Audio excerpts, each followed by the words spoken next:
Hi, this is the first of 5 lessons on the book of Ruth. The overall theme for the series will be on God keeping his promise to provide a Savior.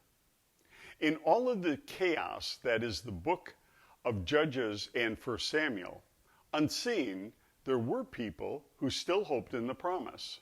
In 1 Samuel, we see the family of Elkanah following the Lord. And even more important, regarding the person of the Savior in Ruth, we see the family that led to David. Important in both the Sunday school and children's church lessons is that God was present in all the tragedy that happened. A good lesson to learn is that in spite of the hurt here on earth, in all of our lives, God is still with us and working, and this was evident in the life of Naomi. Yet in the long line of people leading up to Boaz, and in the decisions to leave Israel for Moab, the marriage to the 2 women, and then the deaths of all 3 men, God silently was doing his work. If anyone had asked at any point up to Boaz marrying Ruth, what's God doing? Well, there wouldn't have been a good answer. Why the death of Naomi's husband? No one would dare suggest anything. We simply have to trust God's wisdom. And it's a good thing they did. Finally, when Boaz took Ruth and Obed was born, they might have had an inkling. We get to see God's covenant with David. They didn't.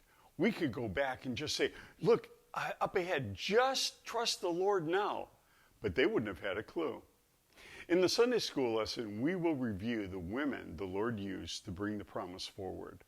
Of interest are Rahab and Tamar, who were, like Ruth, Gentiles.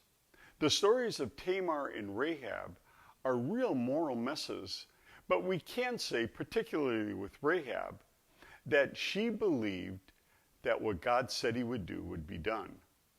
These people in the story worked through history for about 2,500 years, and God faithfully kept it moving forward. Why do you think that God chose these Gentile women? And what might this be saying about the heart of faith?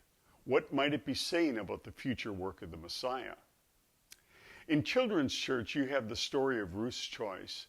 In planning the lessons, I've divided the stories over Sunday school and children's church, and then for 5 weeks, I expect that there will be some overlaps of information and storytelling, but this will be good for the children. The main emphasis for Ruth's decision wasn't just her love for Naomi, but it was Ruth having understood something about the God of the Jews. When she says that Naomi's God would be her God, it means she had learned something. She might have heard the stories beginning with the creation and the fall.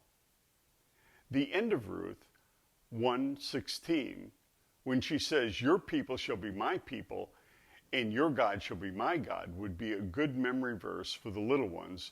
The older ones could even learn more of this verse. Think about the progress of the story and what Ruth might have heard about different promises or points in Israel's history. One thing she certainly knew was that the qualities she liked in Naomi, even her mourning, were guided by her relationship with Yahweh.